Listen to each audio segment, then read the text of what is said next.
The thing that we're going to talk about today is watercolor.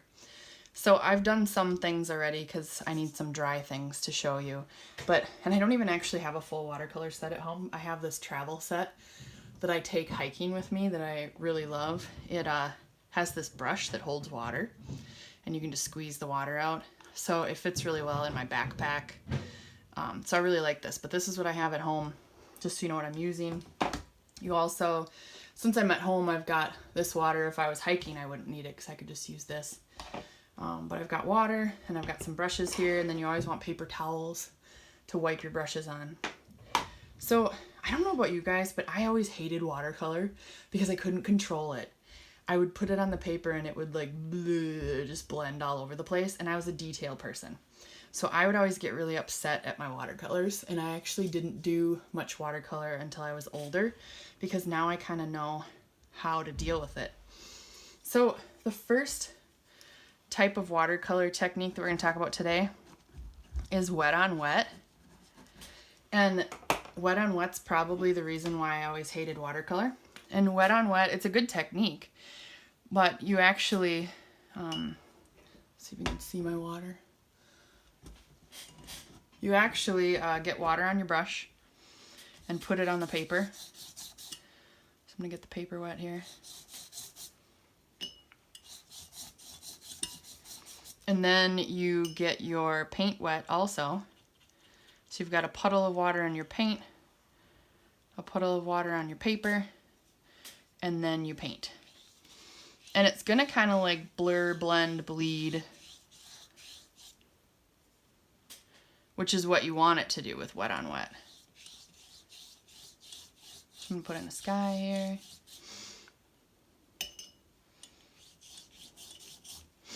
And then I'll do some ground, a couple different greens.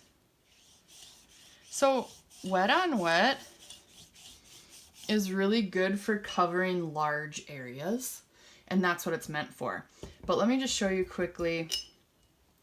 This is why I was frustrated with watercolor. So I've got wet paper here because I just worked it. And then I'm gonna get some dark green. I'm gonna try to make a really detailed tree. I don't know if you can see, but my detailed tree is turning into a blob. All the lines I made are kind of bleh, and that's why I hated watercolor. But when you're trying to do a detailed tree like this, you don't want to do it with wet on wet. And that's what I didn't know. So I did one here already, but I'll show you. If you want to detail a tree, you want to do wet on dry. Wet on dry is kind of for medium detail. Clean my brush here.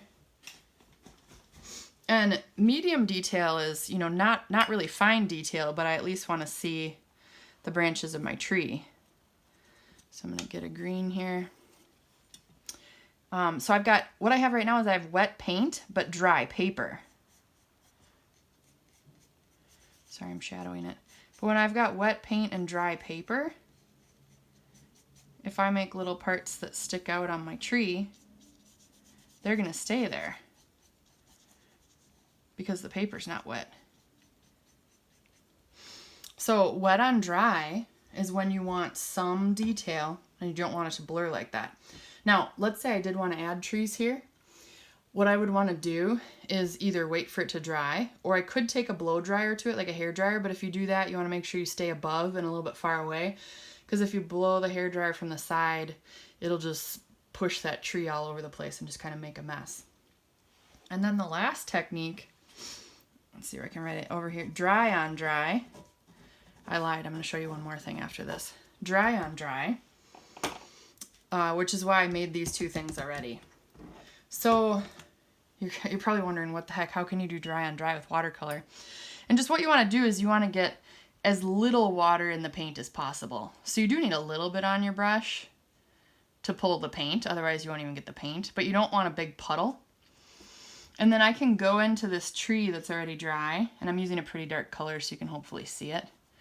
But I could even put like needle detail on this tree because the paint underneath is already dry. Whereas if I try to do needle detail on this tree up here with the same color, it's just gonna blur because the background is so wet. I also did this house over here So let me think of a color that'll show up. I'm gonna make a pretty dark gray. So again, just as much paint as you need, or sorry, water as you need to pull the color, but not much. And then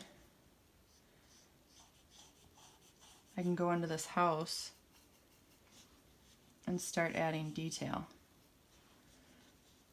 So I could trim out this roof line.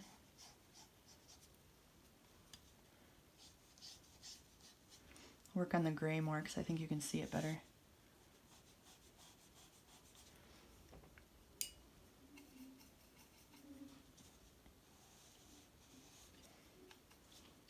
I could, let's add a door.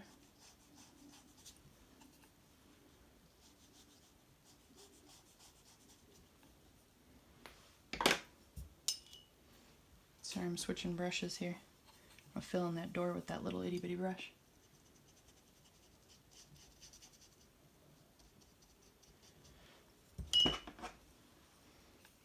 And I could detail this house out for quite a while, right? I could, I'm sorry I didn't get enough paint.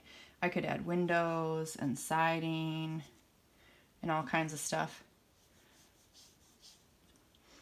Because I'm using the dry on dry technique, so my detail isn't going away.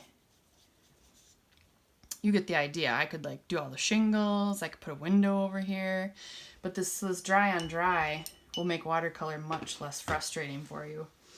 Let me see, this is a little bit, it's still a little damp, but let's try a tree up here again just to see what happens now that I kind of waited.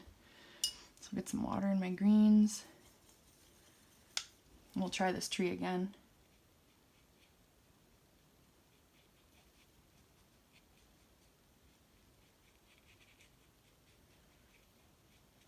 So even with it not completely dry, it's still holding more detail than my blob over there. Okay, last technique I want to show you is ink on watercolor. This is one of my new favorites.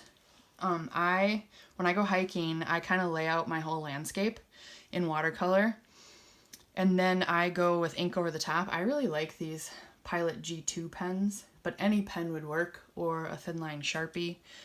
And I like to scribble in ink detail.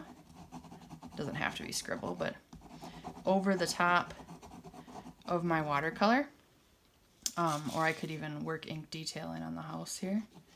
But I really like working with ink on top of watercolor for my fine detail. So these are my watercolor tips for today. I will add a photo at the end of some more finished watercolors that I've done in my sketchbook.